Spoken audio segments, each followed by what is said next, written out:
Welcome back to Pole Barn Garage, where we have big problems. We have to drive this 67 Skylark to Tucson, Arizona in 5 days. If you remember the last video, that's not going to happen with this engine. It has blown head gaskets.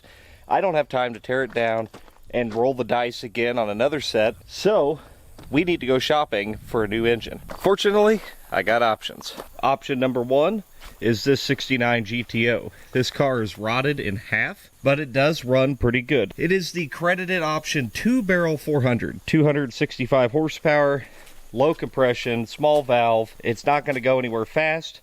It would probably make it. It would need a little bit of work before we put it in the car. Option two is the roasted goat. Now, this car is a 68 GTO. It has a non-numbers matching 68 GTO 400. It's a fairly fresh engine and transmission from what we could tell. It was done shortly before it was in a fire. It ran really good all the way home from Wichita, and I'm pretty confident that this would need almost nothing other than being bolted in. And I think I'm leaning towards this. This is a 350 horsepower, high compression 400. It's got a little bit of a cam in it, and it runs real strong. The only downside to using this is it will have to go back in.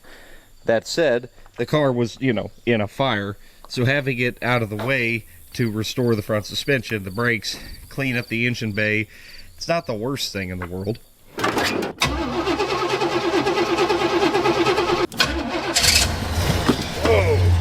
Oh yeah, I forgot. The shifter's out of adjustment. There's neutral. I mean, listen to that thing run. It runs really good. So quiet.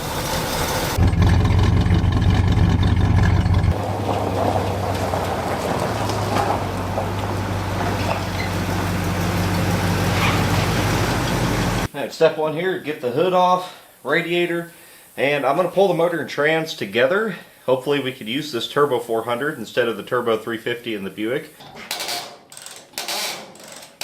Bolts don't want to come out. Well, I'm glad I'm getting a little precursor on how this car is going to come apart. It isn't. Something about heat and bare steel, they just don't really get along. I think we could probably just send this to the scrap pile.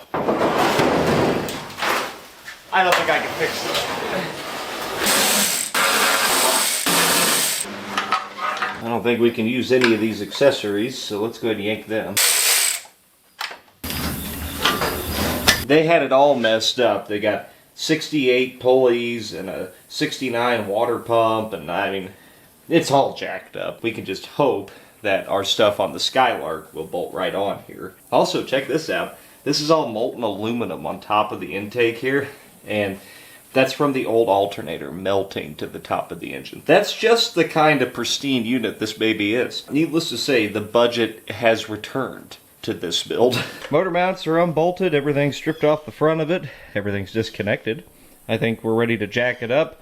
We'll get the exhaust unbolted if we can, or I'll cut it if I have to. Pull the drive shaft. I need to measure the drive shaft to see if it's going to work in the Skylark. The Turbo 400 is 2 inches longer, so we're going to run into some issues with that if we try to use motor and trans together, which I would really prefer to. Oh, if this exhaust comes off of here, it's one of the only good things on this car. Nice. Alright, one down. Well, I got away with that with only breaking one bolt, and I'll take that as a win. Do I have to jack the back of the car up? Damn it. I can make it. No, I can't. When your drive shaft is polished by the brake line, you know you got a quality machine. The suspension in this car is completely wasted for some reason. It's like it was on fire and got real soft or something. There we go. There's one of those. There's another benefit to using this transmission. The output shaft bushing of the Sky Goat is completely wasted, and it has a vibration because of it. And this car drove smooth as butter. Cross member bushings are in really good shape. You might steal these.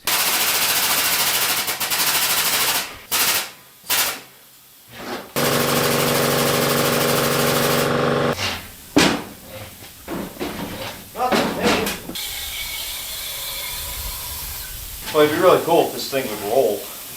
That would be really neat. Ah, yes. Disaster.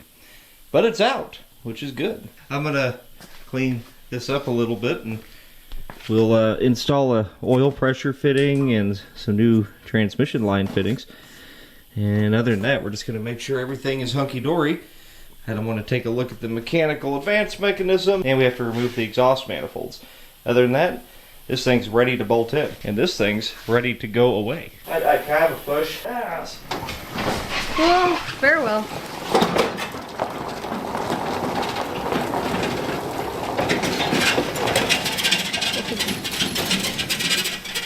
Your yard decoration. Oh yes, lovely.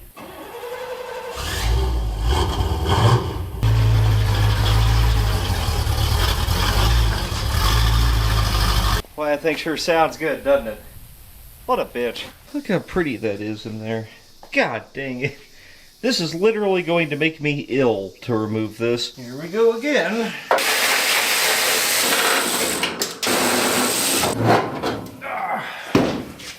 Just put all these self-tappers in this too. God.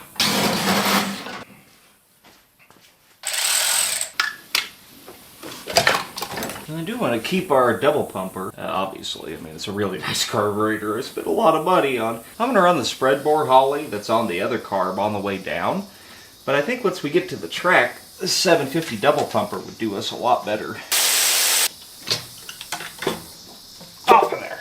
I just pulled the drive shaft out of the Buick. Turbo 400 drive shaft from the Roasted Goat is about 4 inches shorter. Now the Turbo 400 is about 2 inches longer. So that doesn't make a ton of sense to me. The 68 GTO has a 112-inch wheelbase. This car has a 115-inch wheelbase. So that drive shaft's not going to work for us. This drive shaft might work for us, though, if we change the yoke over. Plugging away this morning. We should have everything in the car today, I hope. This is the maximum level of commitment I'm willing to provide. I'll stand this far away and then hose it down. I mean, look, it kind of works, actually. I wouldn't want to take away from the patina. Really want my engine to have patina. Don't make me have I'm going to have to pull those manifolds, aren't I? These things are a pain in the dick. I pulled this car in a little bit further than the other car. It might be my undoing here. Roll, you piece of shit! Ow, fat bastard. Before I put this in all the way, I gotta put those exhaust manifolds on. It has landed. We button up some motor mounts. We're gonna have to drill holes for the cross member now. And then basically my only goal right now is get everything bolted in where it's gonna be and see if we have a drive shaft that'll work. The good thing is, 67 was the first year for the Turbo 400, I think. Because of that, the frame is drilled for it. So I just moved the cross member back, one bolt hole, and voila. It bolts right in. None of the drive shafts I have will work. Shocker. We're going to have to measure for one. And thankfully, we have a Turbo 400 yoke out of the car that came out of. So I'm going to rob this yoke out of here. I'm going to get a measurement for a drive shaft. And I found a local shop who should be able to make one in the next day or two. As long as that actually happens, we'll be good to go.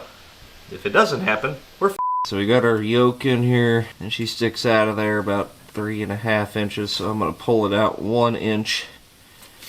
4.5 inches, and then we need to measure from the middle of this to the rear end.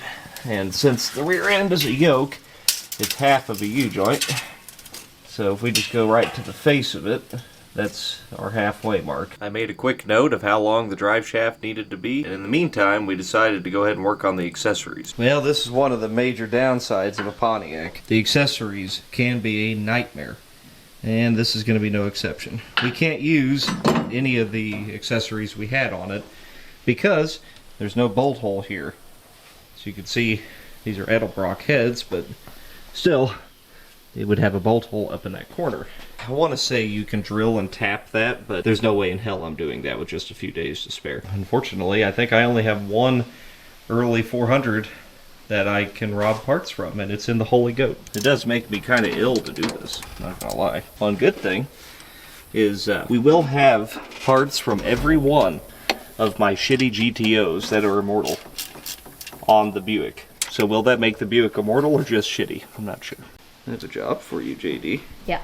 Your most favoriteest carburetor ever, remember? Mm-hmm. You have to install the nut before you install the carburetor. because it's the best design in the whole wide world. Okay. Have fun. I will. See you in a few years.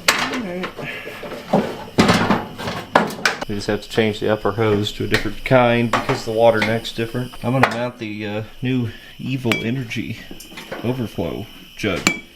It's the finest piece of crap you can buy on Amazon for $30. So shoot a couple self-tappers into this.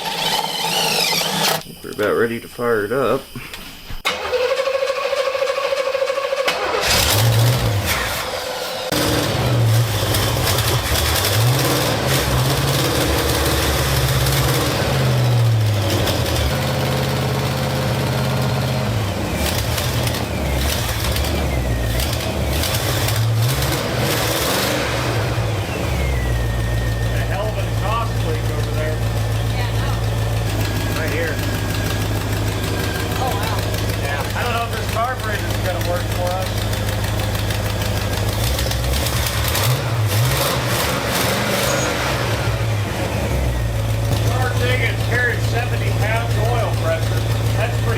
When I got the carburetor on clearance, somebody had dropped it on its side. Oh, well, that's... Broken. Oh, yeah, it was bent. I've been piddling away today, making a lot of progress. It's hot as balls out here, so I'm just trying to get things done. I gotta fill the radiator. I changed that exhaust manifold gasket. That's good to go. Fire it up, time it, burp it. So working through the heat, I timed the engine. I replaced the accelerator pump cam on that carburetor. That's what was making it run so weird. Is when it got dropped on its side and bent, it broke the plastic cam. Finishing touches. Cleaning. Hood's back on. Just need a drive shaft, which we'll probably throw in tomorrow. I got my new drive shaft, and it's a monster. I really hope we don't have any clearance issues. If it works out, it's going to be damn nice, but good lord, that's a monstrous drive shaft. Fits. Tight, but it fits. I had to send Jess to the gas station because I think there's like a gallon of gas in this thing, but I'm gonna run it up and down the driveway and just see what it feels like. I like that part. Whoa. I've only got drive. Oh, I've got second. The Turbo 400 must be a little bit different. It worked good on the Turbo 350. Well, we can still check the drive shaft.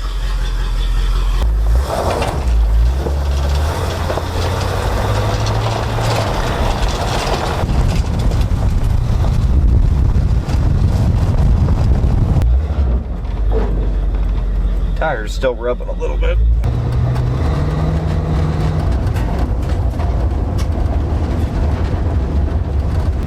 My yard's a pretty good representation of speed bumps.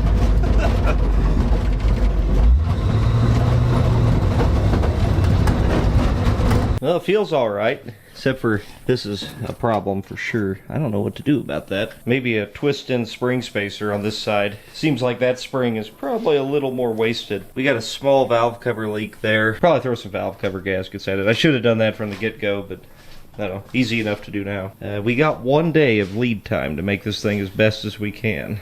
I hear something rattle when I start the engine. I bet it's this. That's it right there. I probably shouldn't have zip tied the transmission lines to the engine. Or I should have done it better. I'll do it better by putting hose around them. At least that keeps it off of the control arm, which would be worse. Chunk out of our tire here.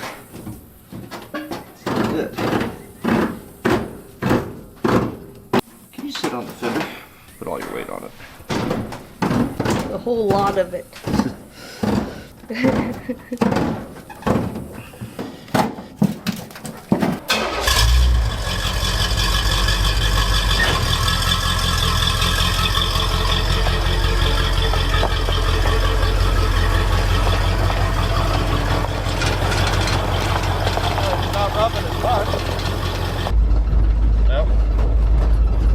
It'll make it to the car wash and maybe the parts store to buy some spring spacers.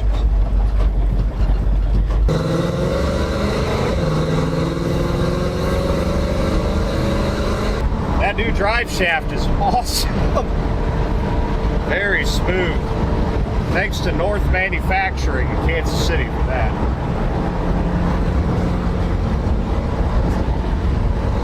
Yeah, that's we have really accurate. we have no indication of what's going on at all. It's fine. The 200 on the tip. Oh no, it isn't. Oh yeah, it is. I can't ever read these damn gauges. I think it's got a 195 thermostat in it. I might change that out for a 160 just to be on the safe side. But it's pretty hot out right now. I mean, it's got to be 90 at least. Let's see if it starts. Starts pretty easy. Once she starts blowing some water, it's cooling off, but I don't think that fan can keep up with it. Might as well wash it off, I guess. No, my car doesn't look like dog shit. It's patina.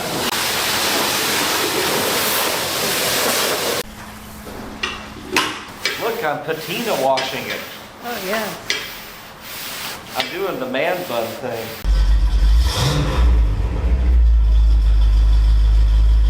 Sounds really good in here. Wow! Look at there. That's right. All the luxuries this time.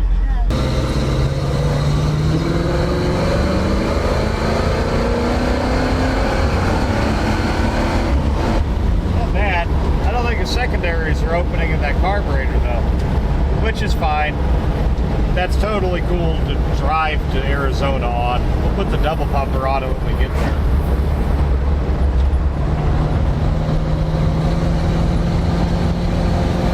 Feels awfully familiar. What's the same? Crappy radiator? That's the same.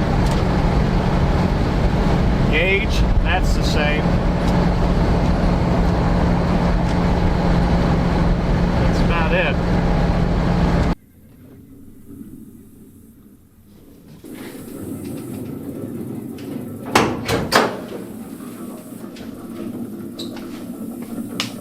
That's air.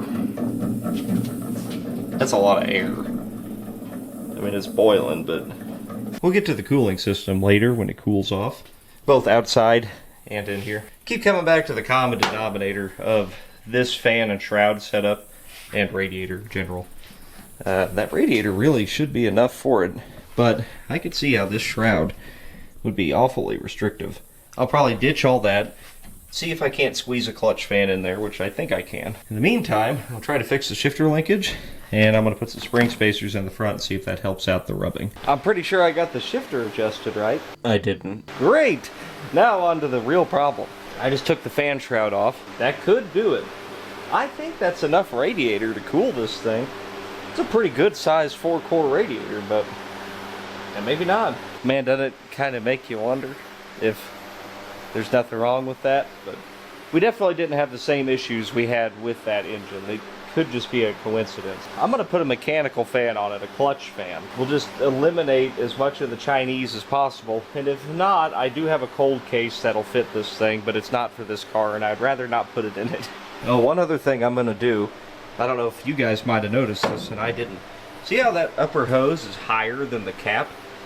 It was full of air. There was a big air pocket in this. That could have caused the temperature spike on the gauge, but regardless, even if it wasn't actually getting hot, it was still overheating while idling, and that just means that fan isn't going to do it. What I'm going to do for this is use that water neck over there, and that'll let me lower that hose and get it below the level of the cap. That way it can bleed properly. I'm going to gut the thermostat like this just to rule it out. It's going to be hot enough, it's not going to matter. And we know for sure that's not an issue, and it will flow a little bit more too. Try again. Wanted to drive it during the heat of the day. This is a good simulation run for the desert. We'll see what happens. We'll just drive around a bit and see if it gets hot. Well, it helped, but it didn't fix it. So we got two things. We got a water pump that maybe mysteriously went bad somehow, or the radiator again. Maybe we just changed that radiator out. Yeah. I don't know, it kind of got up to 220 and it started to fall back down, which to me kind of sounds like a radiator that just can't keep up with the engine. Like it will cool it up to like 220 degrees, and that's about it, which is not good enough. Drain the radiator out.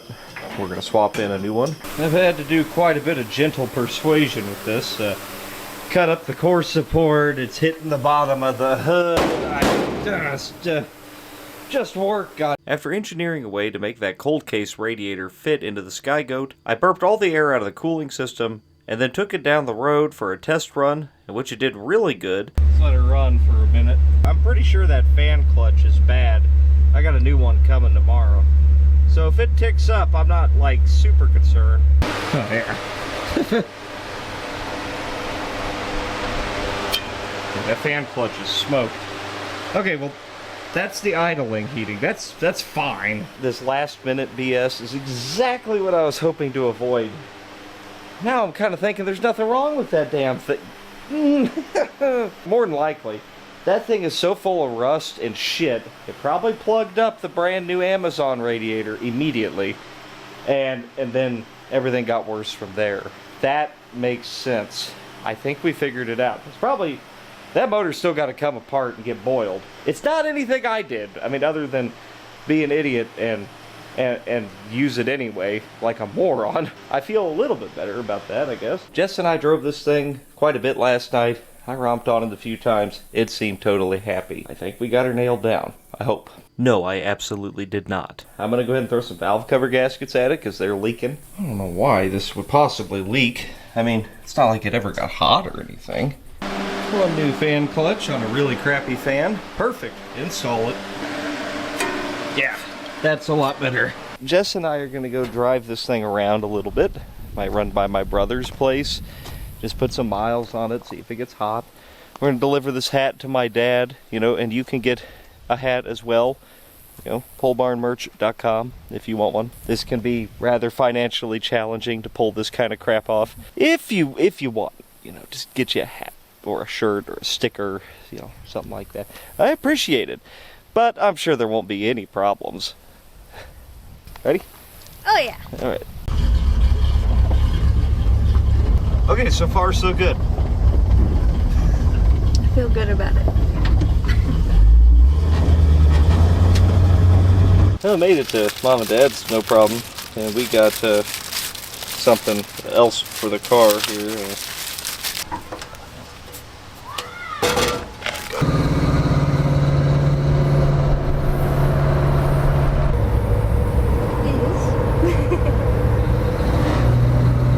Well, after eating a dangerous amount of sushi, let's go see what Cody's up to.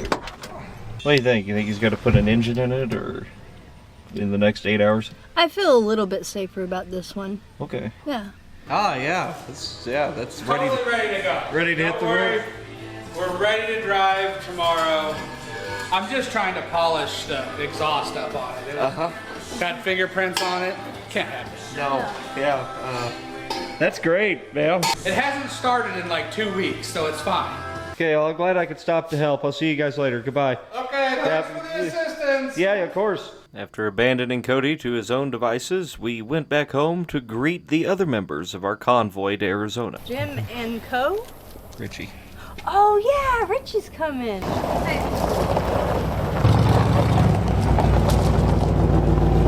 What's not to love about that? Is there a return policy on your pieces of shit? No, Yeah, don't go bring it away. back. With my last few hours to prepare, I changed out the air cleaner on the car for an open element air cleaner, and the right rear wheel on the car was rubbing the shock mount, so I ground it down for a little extra clearance. Other than that, we were good to go. Well, Richie will be tagging along in this Jeep. Jim's here. Said this thing leaks a little, Jim. Why? Well, it seems that the highly trained craftsperson that customized it might have been in a bit of a hurry. Hopefully I'm not driving it home. Yeah, exactly. Get the duct tape, pass it on to someone else. Exactly. If someone will just pick it up down there, then you're free of it. We gotta run over to Cody's house. I'm sure he's not done with his truck. And let's go see what he's up to first. Not bad. Hey, I almost have wipers. Almost. First gas stop of many. I think we'll probably place second in the fuel mileage competition. I think the Jeep will probably beat us on mileage, but The Merchero is definitely not going to. And Cody's truck certainly won't. There's no going back now. Well, this is looking really complete. Yeah. It just needs some, minor polishing. That's why you have the hood off, is to paint the underside. Well, I got some fingerprints on my valve covers this Yeah. time. Got the exhaust fixed last night. It was polished up, but now... I see that. It's over there. Shut up, don't point this. We have elected to abandon you. Goodbye. You Yep. voted off the island. Yep, I'm on my own. I'll end up in New York or something. I'll go the wrong direction. You'll catch up tomorrow. We're not going to go too far. Well, he's dead. Let's move on. He's not that far off, but he's probably 4 or 5 hours of work off, I'd say. So I'm betting he doesn't get out until after 6 p.m. $5 bet. $5? Before or after 5 o'clock? How's that? Okay, yeah. After 5 I win, before 5 you win. Deal. So we started making tracks south, or so we thought. It's either going to be miserable or smooth as butter, no in between.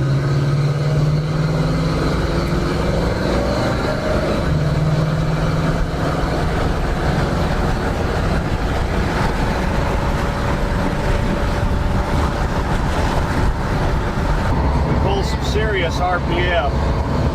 70 miles an hour at 3,300 RPM.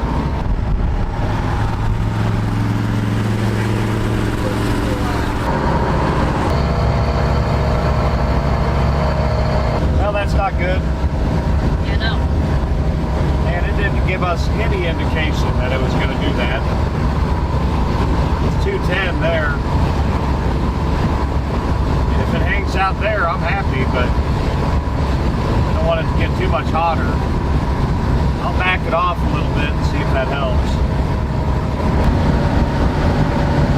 We didn't get too far.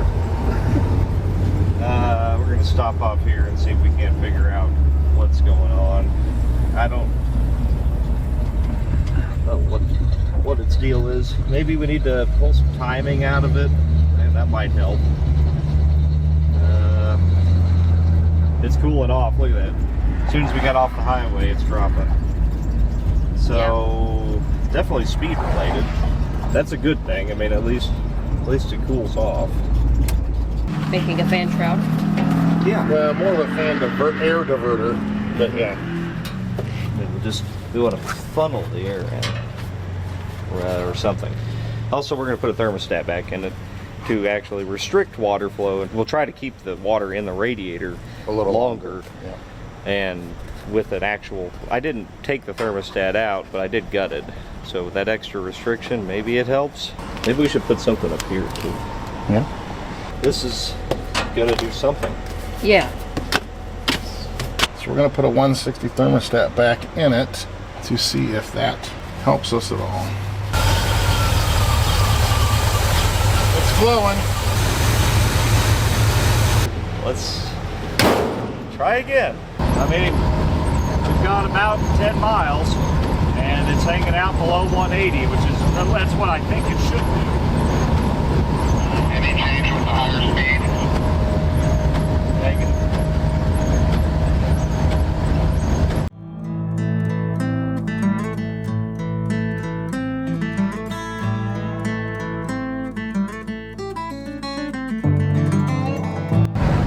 We're getting hot again. We made it like 60 miles or more, and then it started climbing again. Really weird. We're gonna go up to a parts store, verify that gauge, starters, and then maybe throw a water pump on it. I'm not really sure.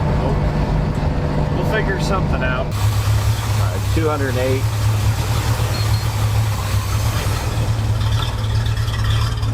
Yeah, it's pretty accurate. It's a little bit high, but not that much. What does that leave us to do? It ran perfectly fine for 50 miles. All of a sudden, it gets hot. It quit raining, so it may have been using the rain as a crutch while it was running cool. But at RPM, it's getting hot. We pull off the highway, it drops. So you got a couple of things. Either you don't have enough coolant flow at RPM, then it could be the same thing as not having enough airflow at RPM. I have a water pump for it. We could throw a water pump on it and see if that helps it, or see if we find anything wrong with the diverter plate behind the water pump. And I think that's where I'm at next. Now after that, I know it is running a little lean. It's not that bad though. So I would think if it was running lean, it would have got hot quicker than 50 miles of driving. It doesn't look as good as it did before. But I did just fill it with straight water, so. And it had that other radiator that was probably full of crap running through this engine. Ooh, it's hot. God bless, they use enough silicone on that thing? You don't look bad in there. See how far away this plate is from that impeller? It should be a little closer than that. I'll look up exactly how close it's supposed to be, but that's over 1/4 of an inch. Curbside diagnosis. Here's a water pump I had. This is a new old stock replacement water pump. And then here's the one off the cart. Look how much further this one is pressed onto the shaft. That would mean this impeller comes out a little further, closes the gap on the plate, you don't get cavitation, and it doesn't get hot at RPM. Maybe. How's the refurbishing of that going? It's almost completely restored. Excellent. JD, how's the refurbishing of that going? Good. Excellent. Alright, we got our gasket. We're going to put our plate on. And that is a lot closer, but it's still kind of wide. So I got a hammer, we can fix that. yeah, need a block of wood or just something to spread it out a little bit. Give it a few love taps. There's our water pump clearance changer modifier, 6,000 right here.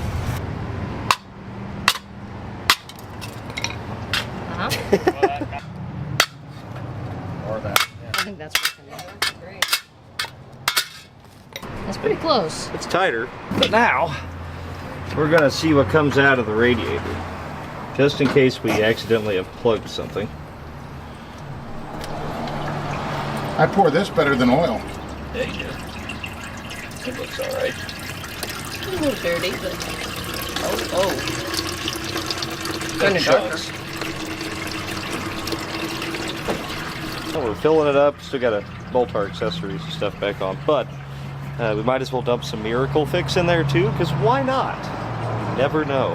It says it makes it run 30 degrees cooler. I'm sure it does. Yeah.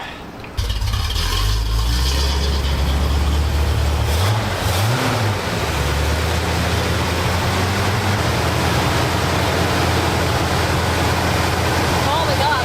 Wind got hot coming off the radiator. It's circulating well, and everything we did can't make it worse. No. So We'll figure out what the problem is. It might take us a couple of states. I think we just go on the back roads, go slower, then it doesn't overheat. We call it fixed. Third time's charm. Yep. Let's go eat some lunch.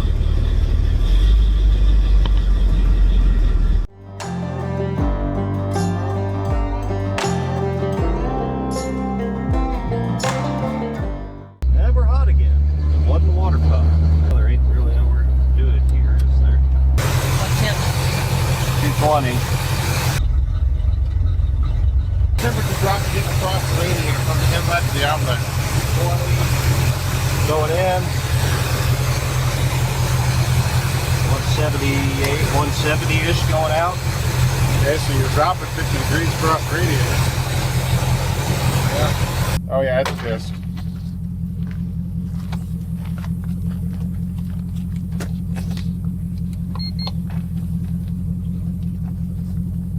It didn't even help when he slowed down this time.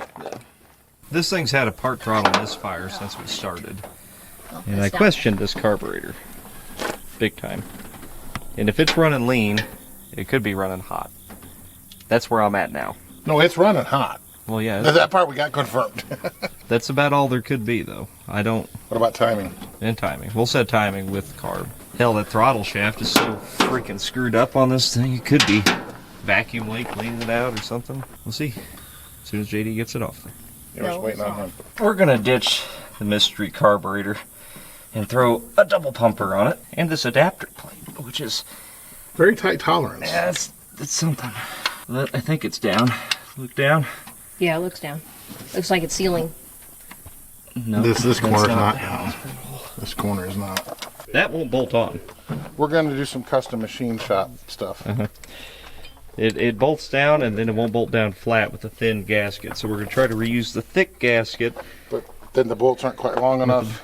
So we're going to make the holes deeper. Well, they got a shoulder in there for that. It's like 3/8 of an inch tall. So we're just going to make it a little shorter.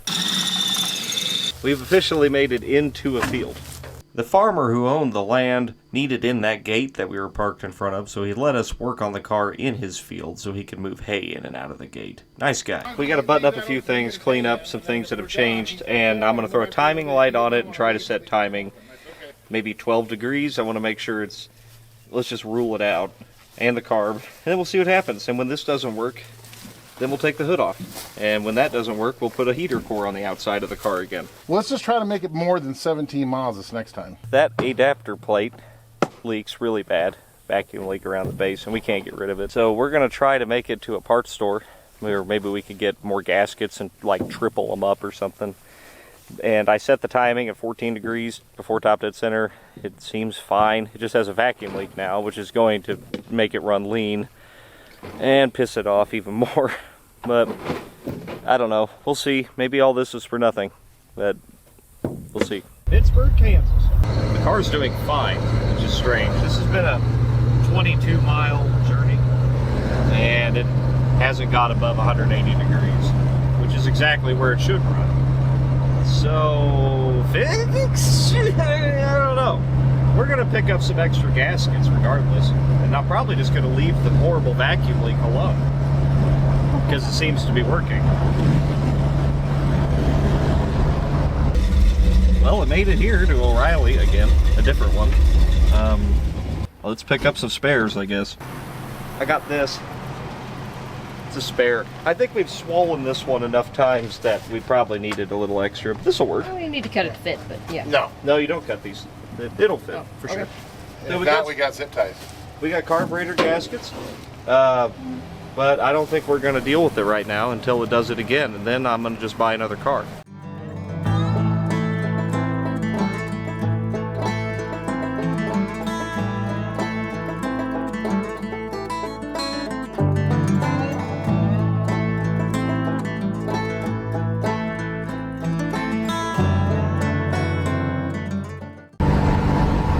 Well, we still have problems.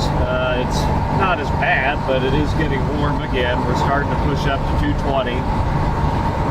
We've gone a ways. I mean, we've probably covered 50 or 60 miles before this started happening, and it's 170 steady, and then all of a sudden, boom. So, blockage in the radiator and or engine block. That's my next best guess. Maybe we throw some auxiliary cooling devices on it as well, just in case. God damn it, I'm gonna get this car to Tucson. Drained a little bit out. Let's dump a flush in here. This is the rust removing kind. I don't know. Worth a shot. Yeah. Then we're gonna drive to this guy's house and use his garden hose to flush it out. Hey y'all. Howdy. What does it look like? Oh. It's just water the whole time.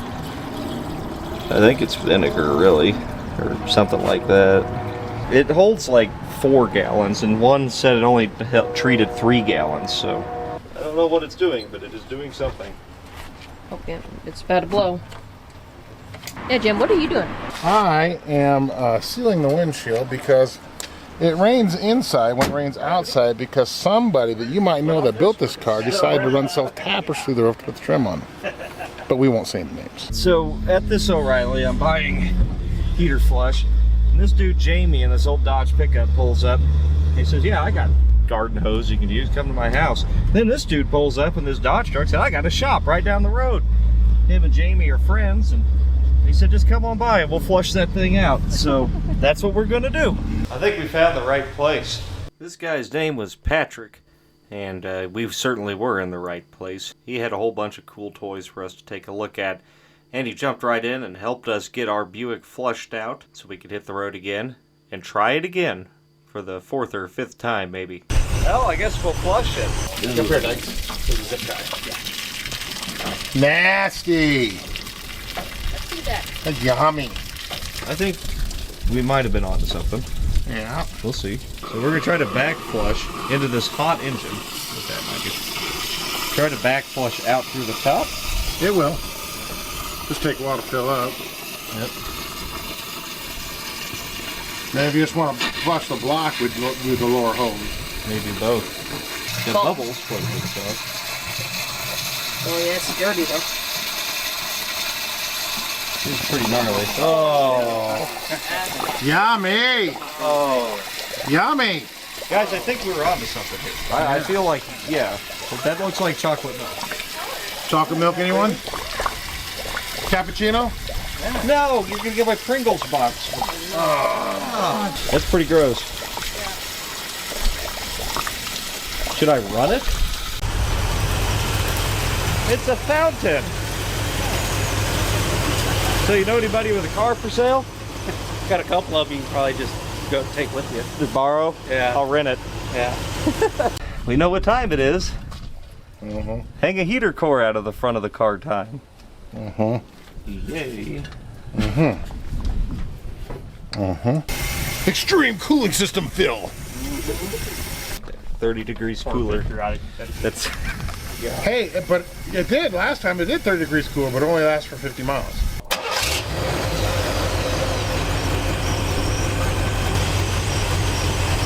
Quite a big cleaner. well, that guy Patrick was a hell of a guy, and Jamie too. But we're gonna try to make Bartlesville, Oklahoma. At least we could say we made it to Bartlesville. We made it to Oklahoma.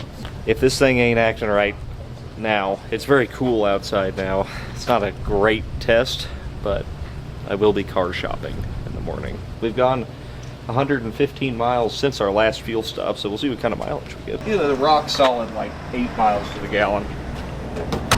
Car's so good again, but it's led me astray a few times now, but I'm pushing a lot harder now. We're running 75, 3,500 RPM.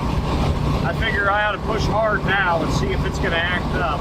It's so cool outside, it may be hard to tell, but if we can, I don't know, kind of beat on it a little bit, see what it's going to do, that'll tell us how the rest of this trip is going to go.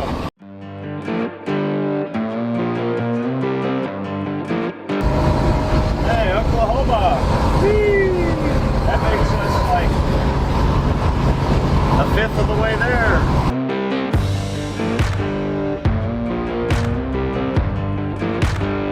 Well, we're just about to our hotel, and it's done perfectly fine. I beat on it a few times. I don't know, man. I really don't know what to do.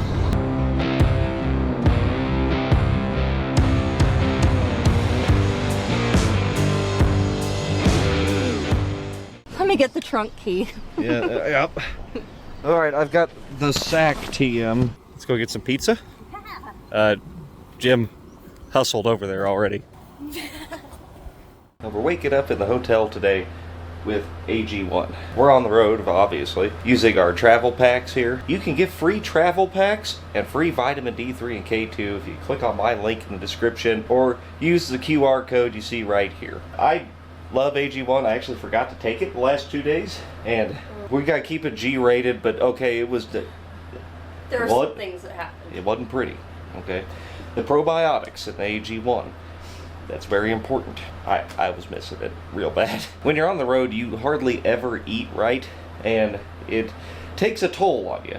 So the probiotics in AG1 helps your gut health and keeps you regular. Try AG1 out. I highly recommend it. I wouldn't do a advertisement for them every month if I didn't believe in it. I mean, we both take it every single day. It's good. It is really good. I really miss it when we forget. Thanks to AG1 for sponsoring this video. See, it's a rainy, shitty morning in Oklahoma. But it should be cool, and that might help us. Cody's here. Well, Cody's in there somewhere. Anyway, he'll be tagging along with us. We got to get a carb adapter for this thing that it doesn't have a vacuum leak. That thing's a piece of shit, and I'm going to throw it away. There's an Advanced Auto Parts down the road. We're going to run over there, change that out, eliminate the vacuum leak as being a problem, and then we're going to hope for the best to keep running this thing. We don't have a choke now, and that was pretty easy. It is not warm out. It's probably 60. I caught you. I don't even hate that. I know! That was half the prank! Oh, I like that. I know! Anyway, we have the standard issue Quadrajet to square bore adapter now. Those work pretty good. We'll try that. This one worked a lot better. Well, it went together like it should. I mean, that's somebody required piece of... Spectre. Oh, Riley Auto Parts carries those now, by the way. No, do not recommend. No. 0 stars. That was $20 cheaper, too. And it works. Yeah. It fits. Well,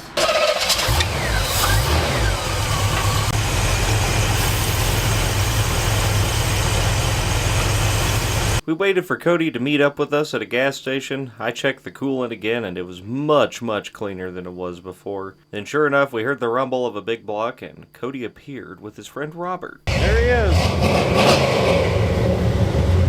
Together, we rolled out of Bartlesville and started heading south through Oklahoma, taking back 2-lane highways, which is a more scenic drive and a little bit easier on a car with a steep gear. It was time to test the Buick's metal and see if we fixed the problem.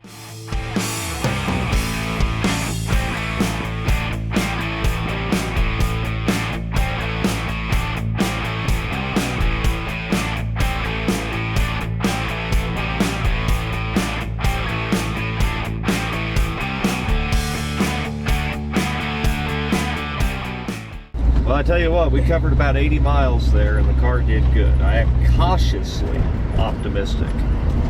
But we need a potty break, otherwise somebody gets the nickname Pissy Pants. It's gotta be you, not me. I do have to pee really bad. Yeah, same. Racing to the bathroom. Cody's truck is doing well over there. The Merchero is invincible. And this is doing much, much better.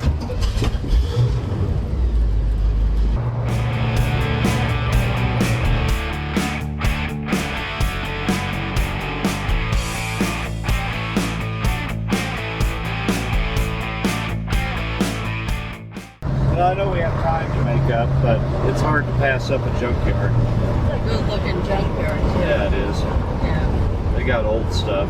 Yeah.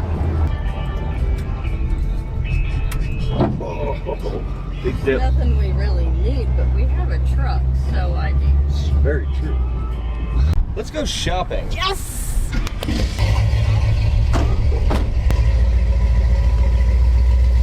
Oh, 59 wagon. Oh, these are builders. We totally come here and do a video there. Absolutely.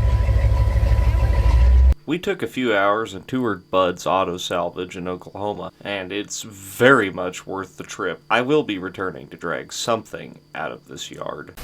That's a Bonneville 65 Oh, okay, yeah. convertible. That is cool. It's a 60 Ford 2-door post. Oh, Studebaker truck. Little Lincoln hiding out there. That Lincoln's actually in decent shape. Yeah, that Mark IV is not bad. It's probably my favorite year Chevy. That's a buildable truck too. Everything's really solid. Yeah. I like this a lot. We have parts for this. There's a toilet in it. Yeah, I wonder why that's so shiny and new in the back of this. Like, who was wandering around out here like, this needs a toilet? Man, that's a builder. These things are rot boxes up by us. Mm-hmm. Somebody called Dee Dee's Speed Shop. 64 Bonneville here. Ah, she's been left open. This Grand Prix, that ain't bad. It's 69 Grand Prix, I think. This is a 60 Pontiac. That's a very complete looking car. God, man. Oh, that wagon. Oh my, that is a Turnpike Cruiser station wagon. Are you shitting me? We'll go get a chainsaw. You know how unbelievably rare that car is? There's nothing left of it, but... Saturstein, what's the license plate say? 1963. Oh, boy, she didn't make it very far, did she? That's an ambulance. It's like off-brand Ghostbusters. There was actually too much to see at Bud's Auto Salvage. We had to get back on the road. I wanted to spend the rest of my life there, but we did have places to be. Of course, as we were getting ready to leave, they just had to show us their warehouse of carefully organized and cataloged parts. Oh my goodness. So you do sell online? We do. Well, that's auto like salvage. tail lights, exhaust manifolds. Oh my god. Whoa. It's all tagged and organized. That's amazing. This would be the easiest junkyard revival ever. I don't even know what to do with myself now. This is ridiculous. If you need anything, I bet you could find it here pretty well. And it's actually labeled to where you can find what they have. Yeah, it's all cataloged on the computer. Wow. And most of the stuff should have tags have been written on, so it should say what they are. Oldsmobile. Well, this place is absolutely killer. And we are going to come back. Yes. We'll build a car here. With some reluctance, we left Bud's Auto Salvage, headed into Fairview, Oklahoma, where Cody immediately got busted, being the lawbreaker that he is. So you weren't wearing your seatbelts. I was. You could have killed 100 people, you bastard. It's because I am so much me. The seatbelt does not go around me. That's true. Did you tell the officer Yes, that? I did. Okay. And he goes, "You still got to wear it right." And so I put it on right, and it locks up, so I can do this, and I can barely reach the steering wheels. Yeah. Like when it was raining, I put it on behind me because I can't actually reach forward and turn on the wipers. All right. Well, Cody's in jail now. They gave him the death penalty for not wearing a seatbelt. Anyway, let's get some fuel. Get out of here. We're off. We're gonna try to make Amarillo, Texas by tonight.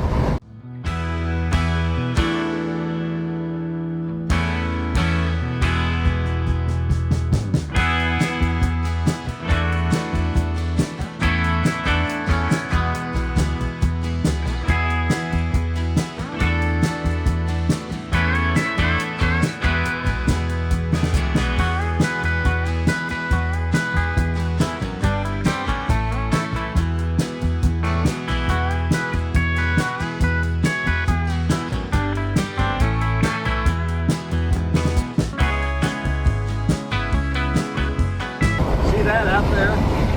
When they say go west, young man, that's what they're talking about. It's a wide open country where a man can make his own way.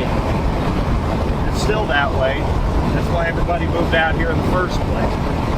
It's just a different feeling. I mean, you go out east, you got all the cities, you got all the people. Out here, you make it yourself or you die. And that's the way it really ought to be.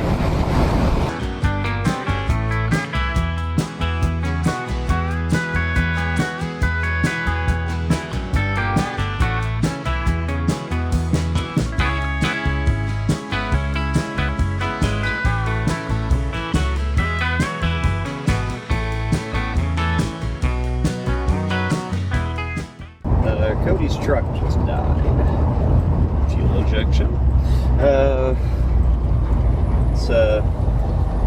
Let's stop and see if we can't give him a hand. Fuse or something? Yeah, there's a fuse blown. I don't know what fuse is what. Must have been an important one. Yeah, fuel pump. Oh, There's 10 amp fuel pump fuse. gotcha. Let's get up, but I don't have any other fuses, so. All right. I just pulled my fan from my trans cooler. So let's get up to a gas station or something. All right. Unfortunately, robbing the fuse from the transmission cooler fan that's mounted underneath the truck didn't get us too terribly far. Remember I had electric fans in the Buick for like 30 seconds? Well, I still had a fuse in it, so he's got one fuse at least. With the truck fixed for now, we hit the road for Amarillo and a big-ass steak for the evening.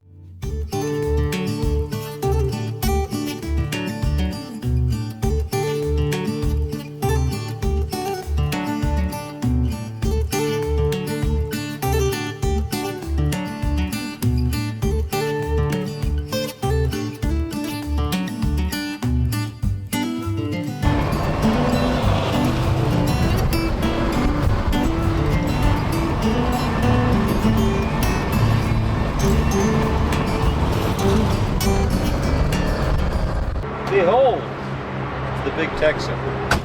We came here last year, but it's a pretty damn good steak, and Amarillo is a good stopping place for the night. So we'll go get us a steak, and then we'll go find us a room. Then we'll go sleep. Steak. Steak. I'll eat one. Can I have one? Pass some of that ranch down, bud.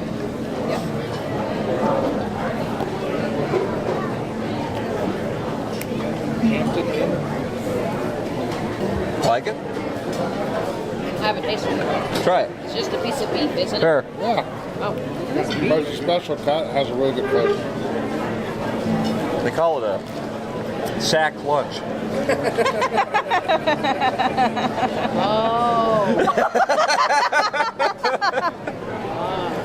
Was it this one? How do bubbles taste? Did everything come? How'd you like them oysters, boy? They were Full okay. and jostling, you might say. The oysters are delicious. Yeah. Yeah. We're full. We're at the hotel. Car's doing well. That car's indestructible. You know, this whole ordeal with the overheating and having to try 100 different things, and it took us all like 12 hours to make a 4-hour drive.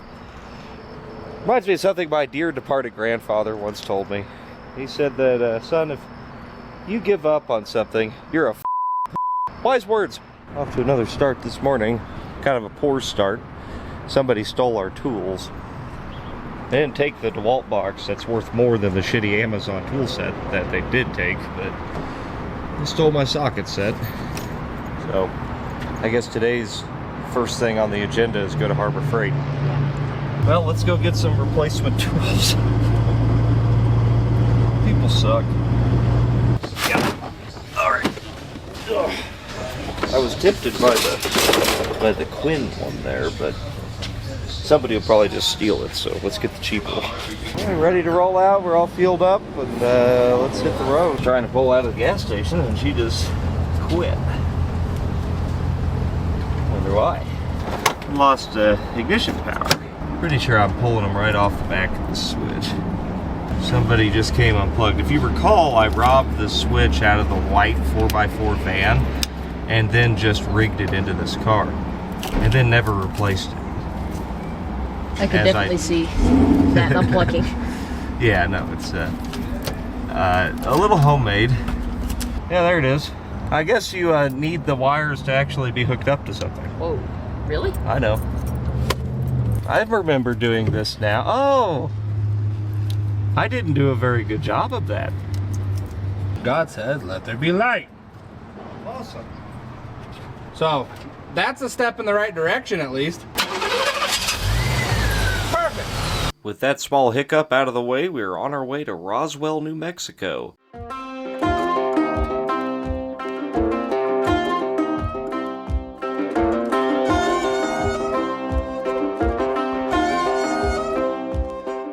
I'm in here now. You're in the cool car. Yeah.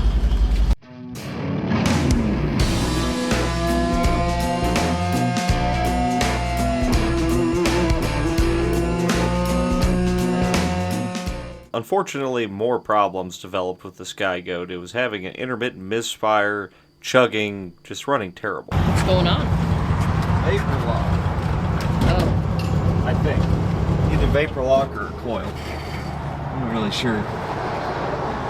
Put a lot of darn heating. Yeah, well, and on the that. carburetor's not hot. Coil's warm.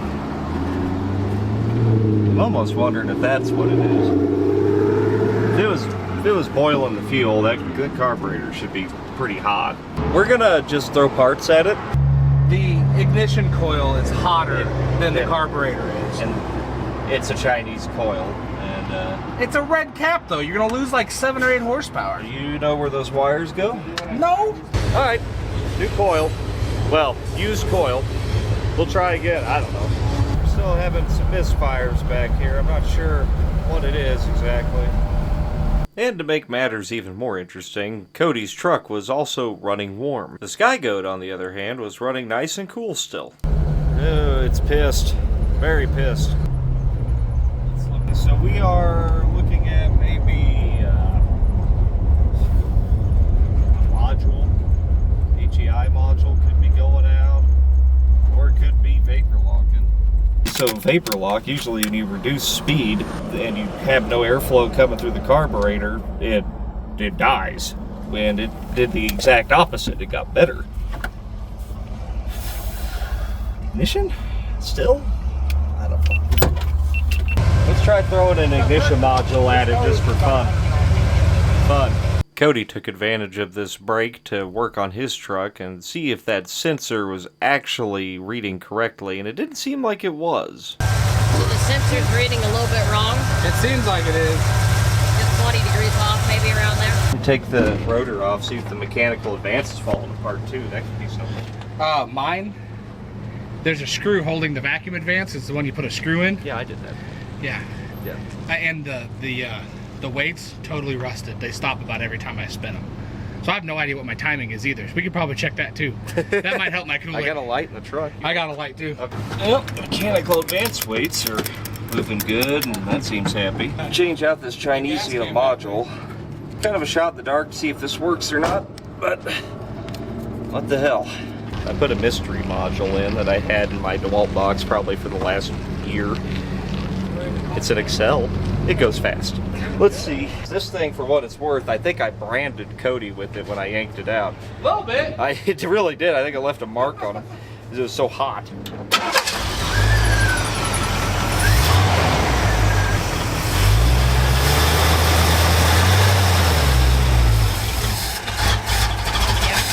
Okay, it just flooded out. One level was bad. Ah, no, they look good. You're right there in, nice bubble on both. If anything, your secondaries are a little low. They're a little above half. Yeah. Hold the RPM up a little bit.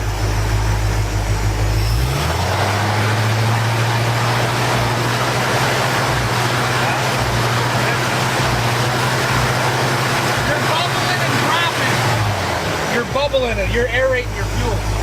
So it's vapor lock. Yeah, you're aerating the fuel. You must have like ran through a gaggle of grasshoppers. It was one of the signs of the apocalypse. I just ignored it. We're running our fuel. This is a NASCAR fuel system. Yeah. You get a little extra out of it this way. It gets it in the air so it cools as it goes down the road. That's what. Yeah. Nice under here. JD, come hold the tinfoil over us. You're gonna suck it into the motor. Oh, no.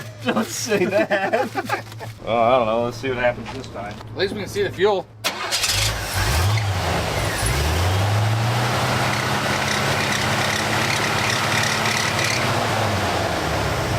Totally full. It dropped to the bottom of the side glass, but it never bubbled. Well, he's got radiator flush at his, and we have tinfoil on ours.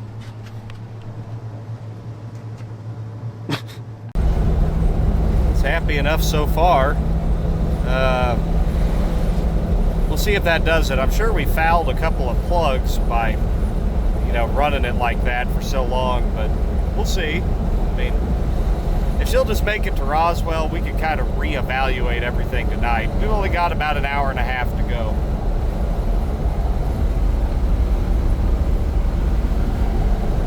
Our newfound hope did not last very long, and we ended up having to pull off at an abandoned service station. Ding ding.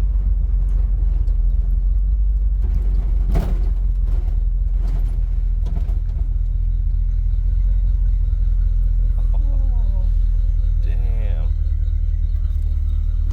Also, the car's acting funny again.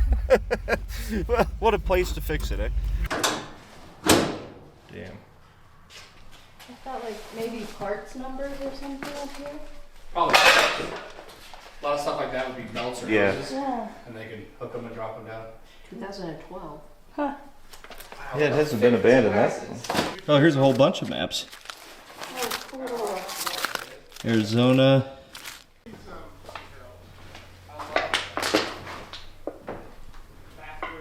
Yeah, it's definitely a post office. Somebody's been here.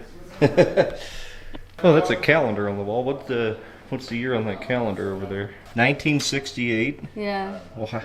Hey, here's some steel wool. Oh. Oh, somebody's puppy dog died. Yeah, this is all mail stuff. Oh, that's all mail paperwork filled out. It's on right now. Yeah, it is on, and it is not. Oh, There's no fuses in it. Wow, somebody blew that toilet out. Is this behind those other rooms? I don't know. Yeah, this is behind them. There's like an air compressor in here. Oh yeah, workbench. Workbench. Oh man, I wish I could get to that. We can go through the Yeah, window. the window. Yeah, there's an actual garage over here too. Yeah, definitely want to check. Hey, here's your spare. Oh man. Jeez. Oh, what is this? Oh my god. That's a contraption. It's a flame. Weed burner? Yeah, I bet. That's a sprayer of some sort. Maybe that was a power washer back in the day. Oh yeah. I bet you an old power. It needs the heat shielding. So you don't melt your hand. Oh. Ain't got no gas in it. Sounds like a rattlesnake back there. Oh yeah, I hear that. That's definitely a rattlesnake. Probably should get away, Jim. No, I'm going this way. Hi. How are you?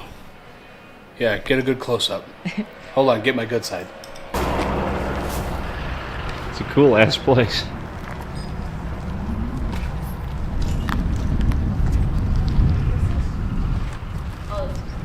Here, JD, for your comfort. Yep. Oh yeah. Oh yeah, that's some of the corn. We decided to take advantage of the service station's hospitality and change the fuel pump on the Buick, thinking that somehow it was causing the engine to starve for fuel. Let me know if you need a hand. It's very tight spaces in there, so it's a good thing JD came. Otherwise, you have to pull the power steering pump, and that's no fun. I hate this part. Hey, whose idea was this? What the hell? Ow. I'd say. We get a hell of an oil leak developed up there, too. We'll just ignore that.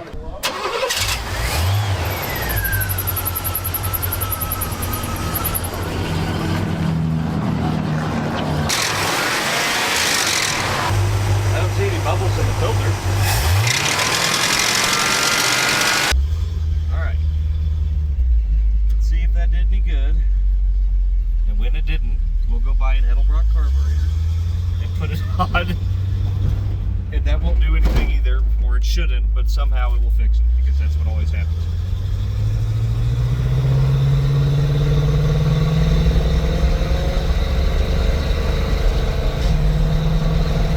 It was good for a minute, now it's back. I think I'm going to run a whole new fuel line to the front, and we'll see what that does. I don't know. I want to get to Roswell. I would like food in my belly.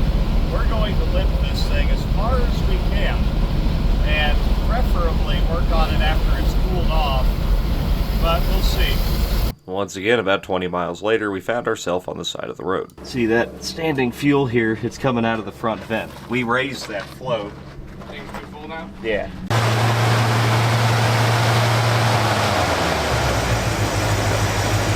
So you adjusted the float and Yeah, move float and flip the belt back up because I don't have a spare for that. Might make it 40 miles.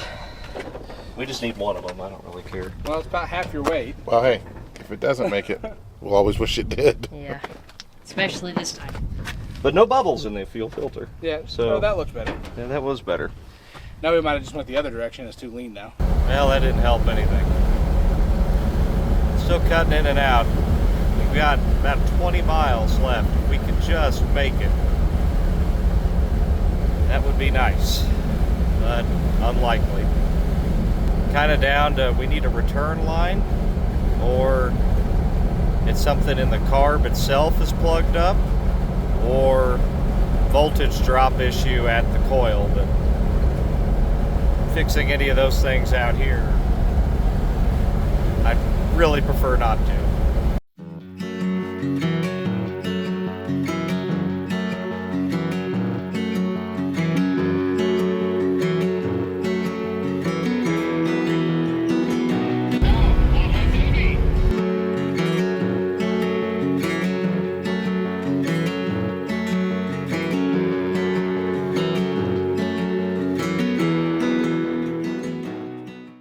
Made it to Roswell, or nearly. We're gonna rule out, we'll rule out bad gas. One second. I shut the car off. I saw bubbles in the fuel filter again. Wondering if we got like a porous feed line or something. I think we replaced the feed line, the whole thing, run 3/8 line all the way to the front. It's only 5/16 right now.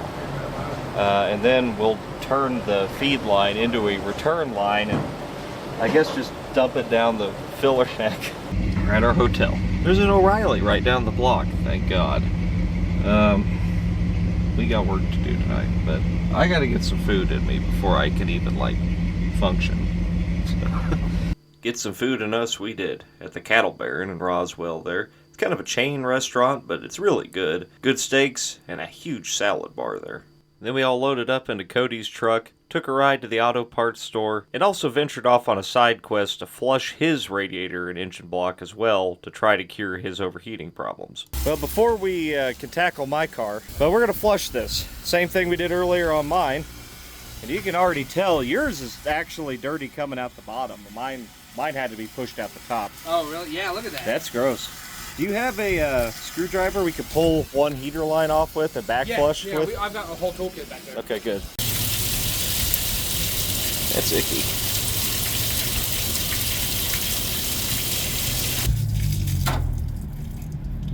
Oh, and I gave JD 20 bucks to do this. My phone's in my pocket, man.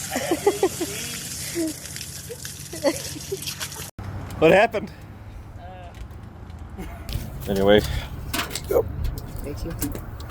Blood money. I am armed to the teeth now. I bought a carburetor. I bought every single thing you think of. They're putting an external heater core on that. Classy installation, I like. You like that? Yeah, it looks good. 3/8 fuel line. We're gonna change that. We're gonna hook up a return line. Why? I don't know, it might do something. And then I'm gonna change the carburetor too, because you know when you're trying to diagnose something, you should change every single thing in the system. That will tell you if it's fixed. We're gonna home grow a return system here. This will just dump off into the filler neck. But we're just gonna throw the whole bag of everything at it and see what comes of it. And if you're starting off doing mechanic work, don't do this. Only do this if you're 900 miles from home and desperate. In the middle of New Mexico. Yeah, there's nothing. At 8 o'clock at night in a hotel parking lot. Yeah, you installed a new oil fill cap, it's... Yeah, I'm a mechanic now. Look at that. You put on some leggings and put your butt out, you could be a girl car YouTuber. Dang it, I wore my blue jeans. Oh, you look And my like a normal closed-toed human. shoes. There, and I put a breather in that side. Don't know why, but whatever. Just cause we're here. And Richie's hooking up the other half of the return. Then we're gonna see if our old fan relay has power while cranking.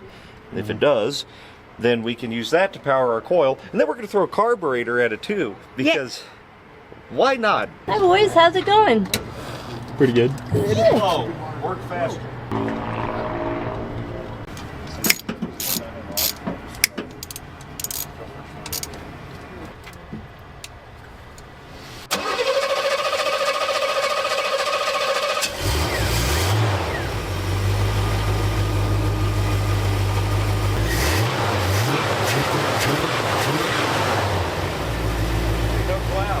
How about that?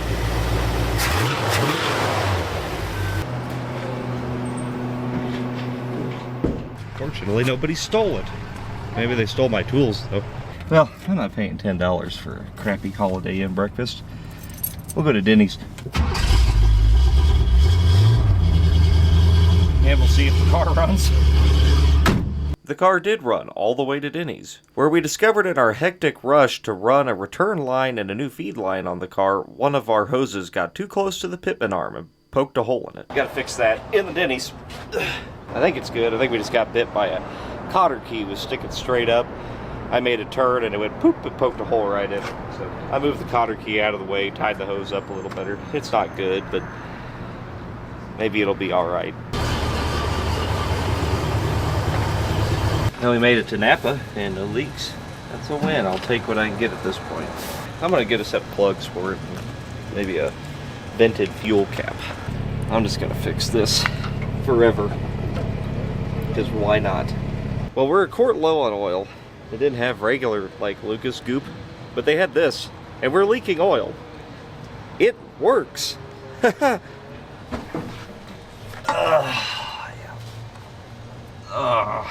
It doesn't even want to come out of there. We'll just let that hang out there for 30 minutes or so. We headed out of Roswell and off towards the bottomless lakes that are just south of town. I figured it'd be a good test run for both the Sky Goat and Cody's truck to see how they were going to act for the rest of the trip. It must have rained pretty heavy here.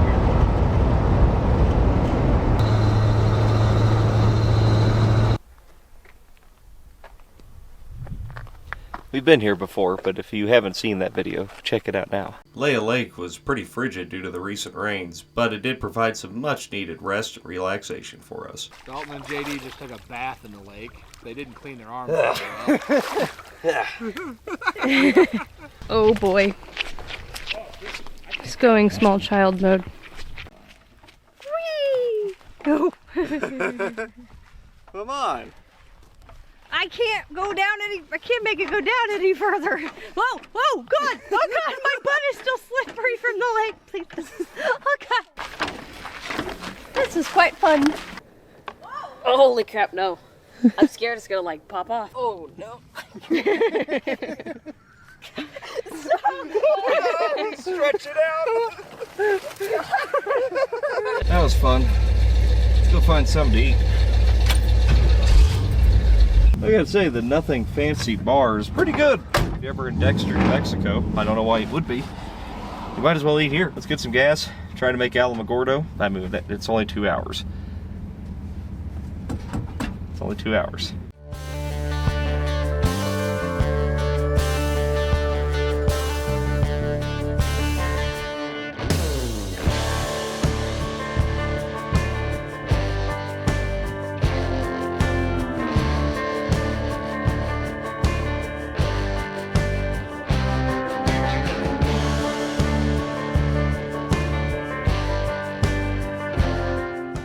I was going to get gas, but I don't think 10.5 to 1 compression is going to agree with that.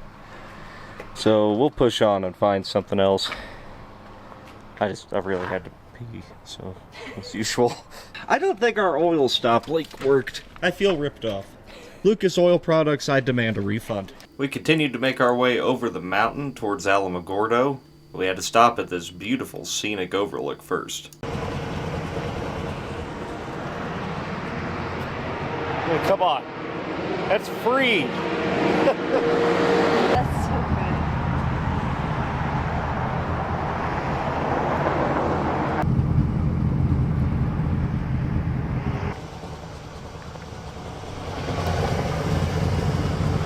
No, I just gassed the car up. We're on the base of the mountain now. And we got 14 miles to the gallon now. Now, I'm going to attribute that to that Edelbrock. But we did coast down the side of a mountain, but we also climbed the side of the mountain, so I'm not sure what the math is there. But anyway, we're to make our hotel tonight, scrounge up something to eat, then we're going to be in Tucson tomorrow. Yep, we always try to eat nice when we're on the road. That's fancy stuff. Oil's full. Just a little splash of water maybe. It just piddled a little bit yesterday. Other than that, let's go to White Sands for a bit. Well, White Sands is kind of a traditional stop for us ever since Cody and I discovered it. It's just so cool. It's like walking on the moon out there. We'll go out there, screw around for an hour or so, and then try to make Tucson by this evening.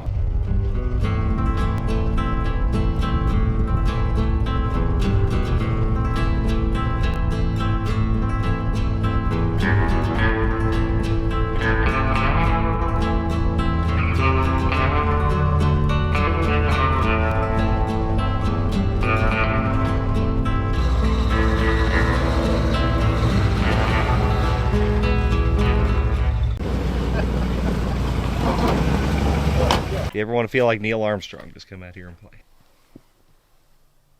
Well.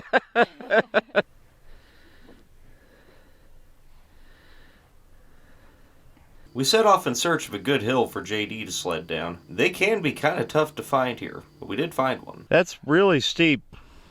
I see that now now that I'm atop it. Oh god. Oh. Oh.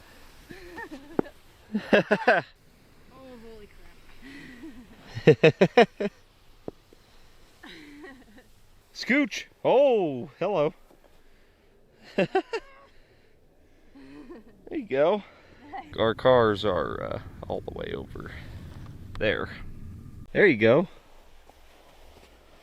Oh, shit. He runs into the one bush. It's good for the soul we have here. For sure. Very good.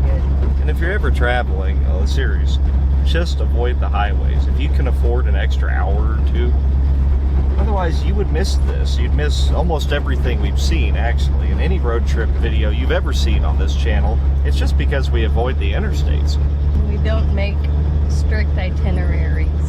No, we don't. No. We never know where we're going to be from one night to the next. I mean, we know we will be in Tucson tonight at some point. After White Sands, we headed south for Las Cruces, where I bought this bitch in sombrero. Yeah, I am definitely not a tourist. I'm a local.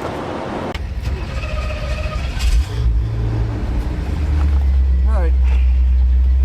Let's make another 120 miles or so. Hopefully. We decided to run Interstate 10 west just to make some time. We had some delicious Mexican food from Irma's restaurant in Deming, New Mexico, and everything seemed to be going really well. We'll make a little ways down the road, and then we might go visit the thing. I'm not sure. Fuel stop. Car's getting like 14 miles a gallon now, which is nice. Yeah. But we were running about 210 down the highway. Not quite, maybe 208. A little warmer than I'd like to see. We're just gonna have to keep a close eye on it. If we get her wet now while we're waiting on the others anyway, we can kind of eliminate the heat soak on it, and it'll start off a little cooler. Kind of hit the reset button. I mean, it's not like hot enough I'm super worried about it. It's just, it's hot and we're running highway speeds. Boom. Heat soak eliminated.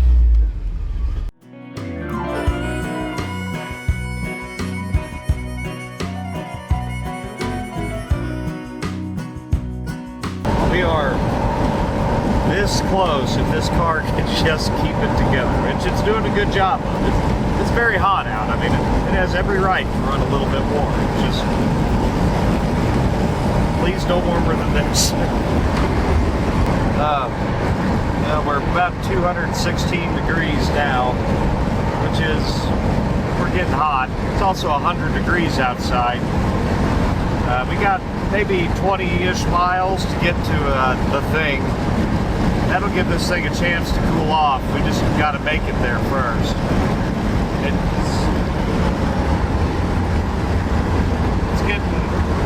It's pretty bad. I'll run until 2:30 without much hesitation. After that, we'll probably have to stop and let it cool off. We made it to the thing. Better see what that is, I guess. And let this thing cool off. My God. The thing. The thing. My God. Ancient astronaut theorists suggest. This is nice and cold.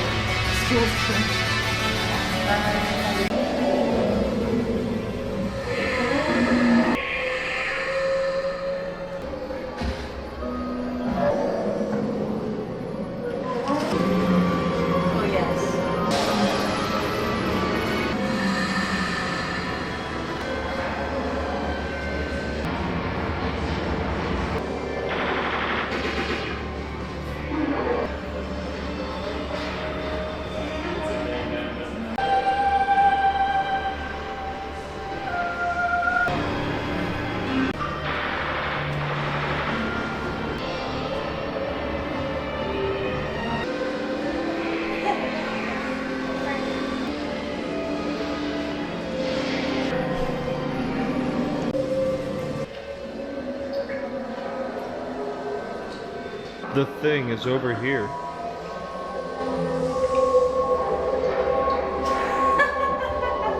Wow. I sure am glad we saw the thing. Everything I knew was a lie. That changed everything. Yeah.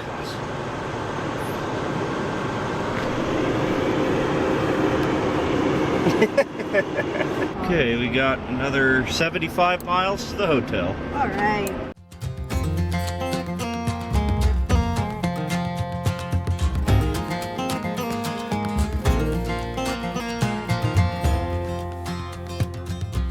Well, we're over 220 now, which is bad. Something's up. Not sure what to do. Yeah, we threw the power steering belt, and that might have taken out something else. We got off the highway and it cooled off. We were pushing 230 degrees,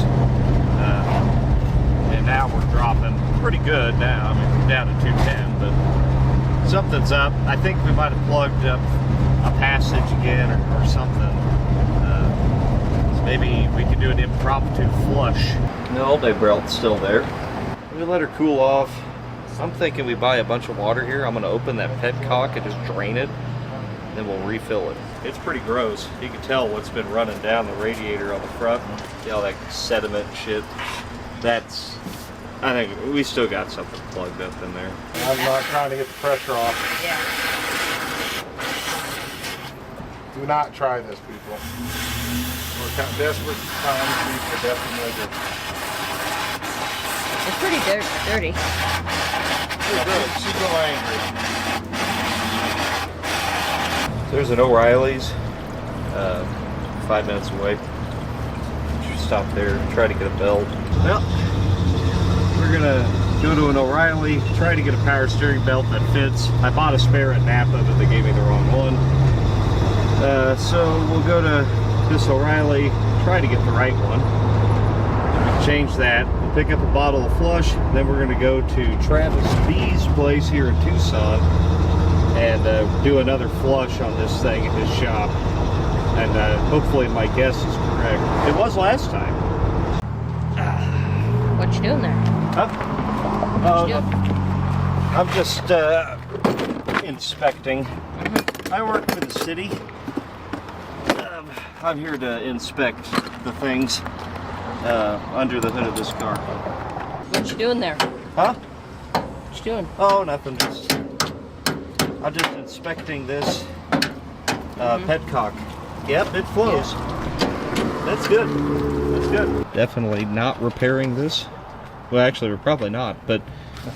We're not working on the car in the parking lot at all. No. All right, we got 30 miles to make it to the Travis B's place, who I've never met. It seems like a nice guy. And then we're gonna flush this thing. We got the flush in there now. It's doing its thing again. We'll flush it again. Then we're gonna find food in a swimming pool. So this thing has healed. It's now below 180 degrees again. That tells us that, yeah, there's definitely something around in it. Where's your hose? How you doing, man? If you go right past my Dodge, you'll see the shop, and then the last bay, you can park right in there. Sweet. Oh, bay, you Ooh.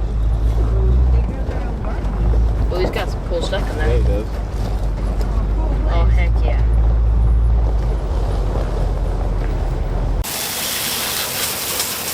And thanks for the help here, Oh yeah, dude, no problem. Travis. What's your channel? The Travis B. The Travis B. The. T-H-E-E Travis B. Well, I think everybody should probably go there, or else. So after Duct Tape Drags, could this stay here for a hotshot driver to pick it up? Yeah. That'd be all right. Yeah. Cool. Yeah. 'Cause I don't want to sell it. I like it. I know. It's all good, man. Look at that.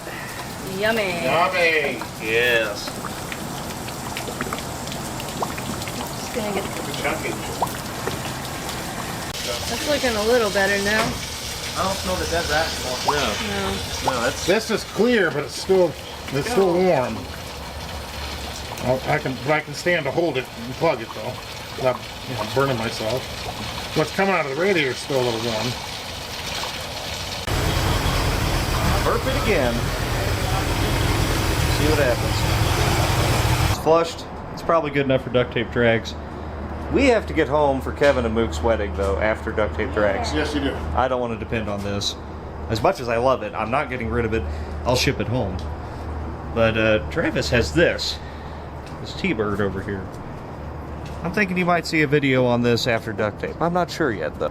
Not my favorite car in the world. In fact, I routinely make fun of these. But the price is right, and I'm desperate. Therefore, it's a nice car. Travis really came through and fed us. Great guy. His dad is great. And now, let's go to a hotel and go to sleep. You ready to get some breakfast and then head to our Voyager Inn down here in Tucson? It's a great place to stay. This place is great too. 3 Palms. If you ever need a place to stay in Tucson, it's cheap and it's super clean. Let's go to the Voyager, get unpacked, and then we'll head to the track.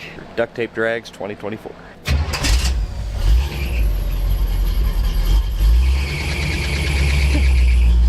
We're cruising down the highway. It's already 100 degrees outside. It's supposed to be 110 today, something like that. So it's already hotter now than it was yesterday when we were driving into town. And the car's maintaining 200 degrees pretty easily now. That is totally normal. That tells me that there's just some crap floating around in that block. Now, did we get it out? Maybe. I don't want to take that chance, otherwise Mook will string me up by my toes if I miss her and Kevin's wedding when we get back. We have to get back in a week. This is the Voyager Inn. This is where we always stay if you're ever in Tucson. This is a hell of a place to stay. You get your own little house. And it's like $110 a night. Alright, we're finally gonna brave the line to get into Duct Tape here. We've been kind of screwing around, swimming, eating some lunch, hoping that the line dies down. I had intel that it was quite bad. So, always something to consider. You come out here. You need to show up early or late, and not in between. Hopefully we're late.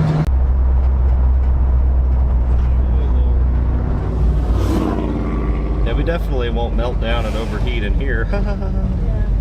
So Derek just saved our ass. Truly. I've never been one to like, I mean, Derek's a big deal, right? That man just earned about 1,000 points of respect. Yeah. Jesus. Yeah, this car would not have survived this. No.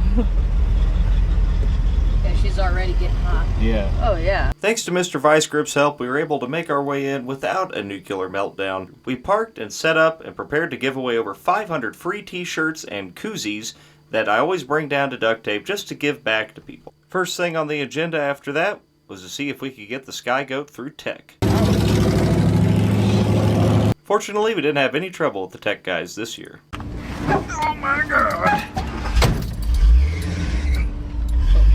Don't make too many sounds.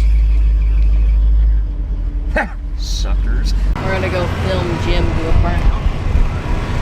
Pretty nice ride back here, actually. JD took a ride in the Merchero up to the Vice Grip Garage burnout box, where Jim was going to give it all the Merchero had.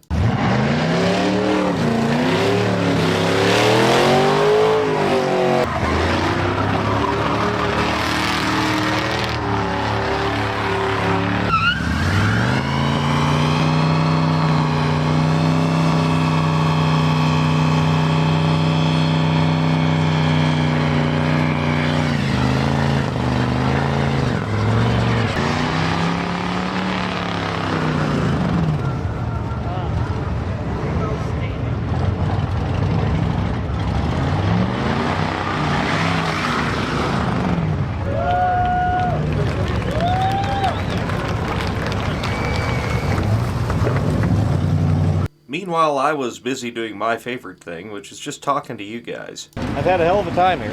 Lots of fans. But as soon as Jess gets back with my pants, I'm going to make a pass in this thing now that it's cooled off and dark. So I can't shift it for first and second. It's got a bad modulator valve. It'll shift at high pressure. If it blows out on the road, I know a guy.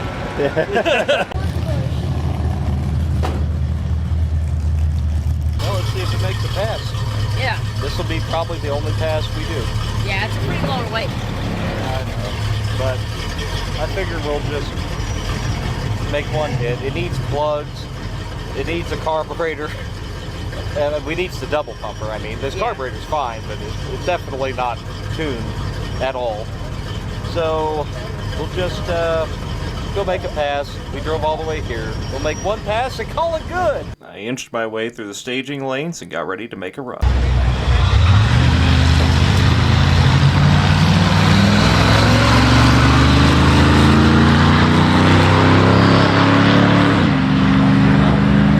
Right about here is where the car decided to quit running. That ain't good.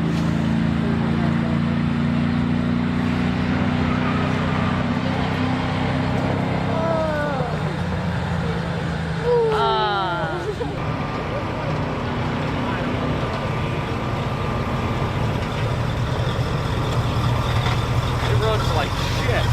20 seconds! Woo! It died. It did? Yeah. Okay, so that was absolutely terrible, but the car died halfway down the track. So, we're gonna put that double pumper on. What it did is it run out of fuel. We're gonna get rid of the return line, force all the fuel into the car, and throw the double pumper on it, and see if it eats it. Jay from Irish Outlaw Garage and I got rid of the Edelbrock, put the double pumper on, and ditched the return line in an effort to see what would happen.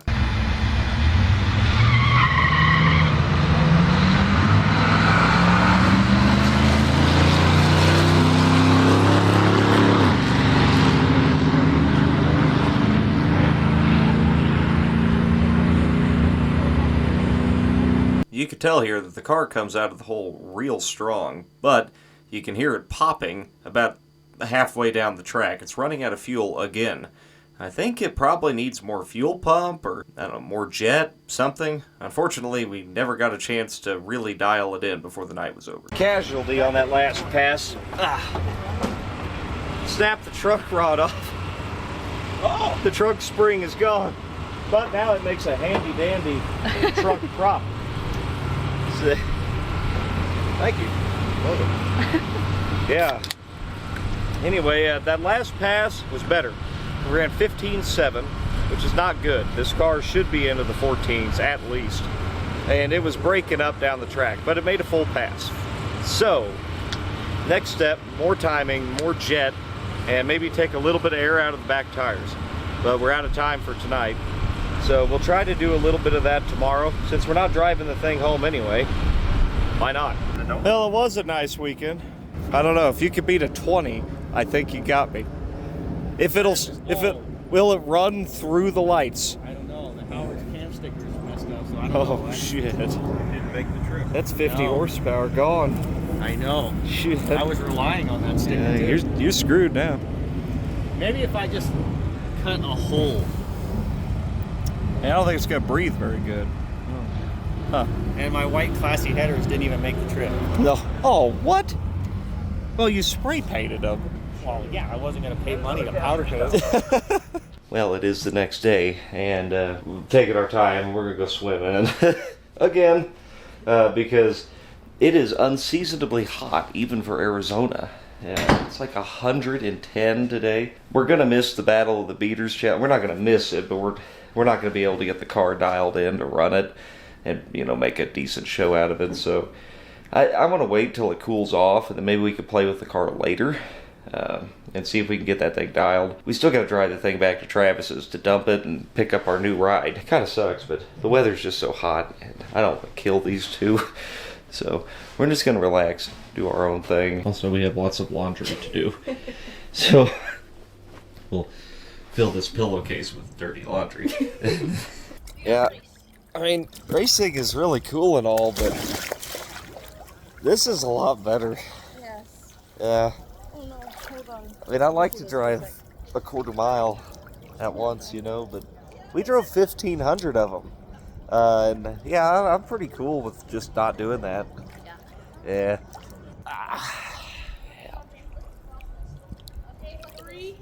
Alright, fine. Let's go to the track. Alright. Get our way through the desert to the track, and the car is barely above 180 degrees. It's very happy.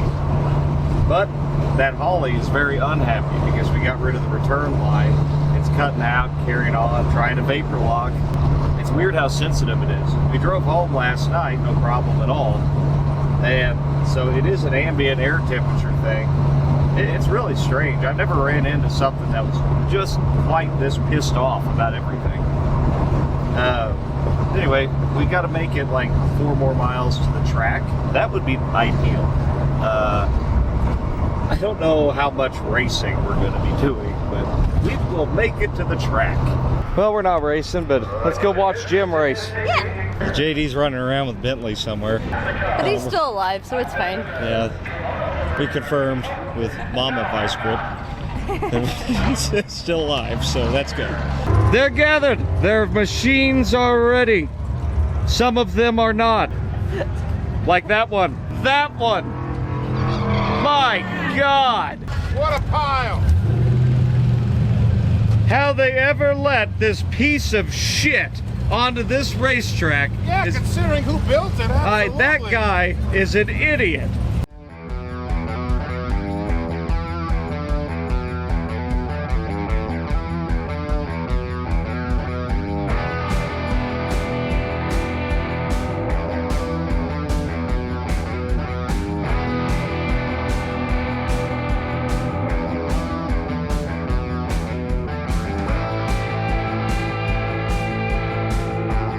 I'm lucky that my car overheated. Yeah, that's... Yeah. Oh, see, if I had a marker right now, I'd have you autograph that.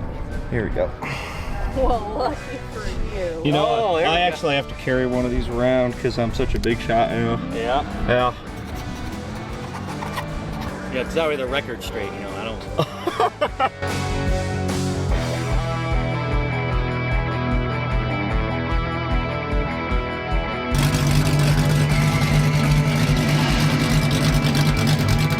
What do you think? I think it's gonna go real slow. How many rounds do you think you'll make? 1? Maybe. 2? If I'm lucky. I might make 2 if the guy blows up at the starting line. You raced before? Never. This is the first time ever going down the quarter mile. 5,500 pounds. It's gonna be rough. It will. But we'll give it, we'll give it our best shot.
We gotta haul our stuff over to Cody's truck.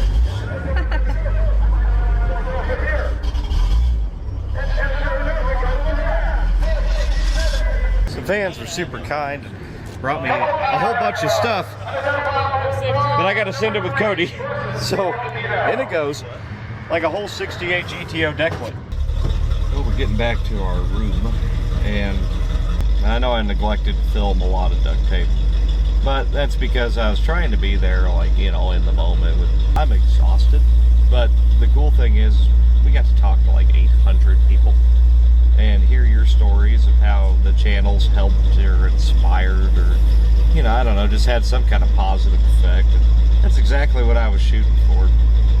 Anyway, I'm extremely tired.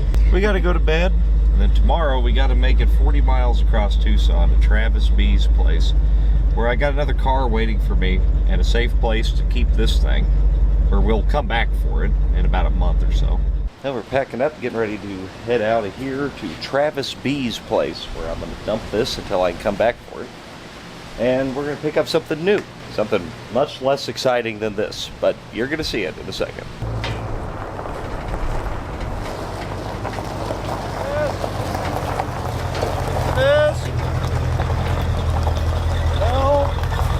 Travis isn't here, so we just let ourselves in. Anyway, Travis I'm talking about is the Travis that, you know, we flushed the radiator here, Travis B. So you can check out his channel.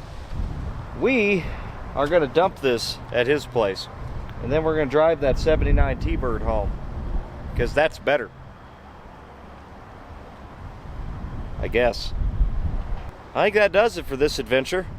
We'll see you next week on Pole Barn Garage. Tune in to see if I miss Kevin and Mook's wedding because of that.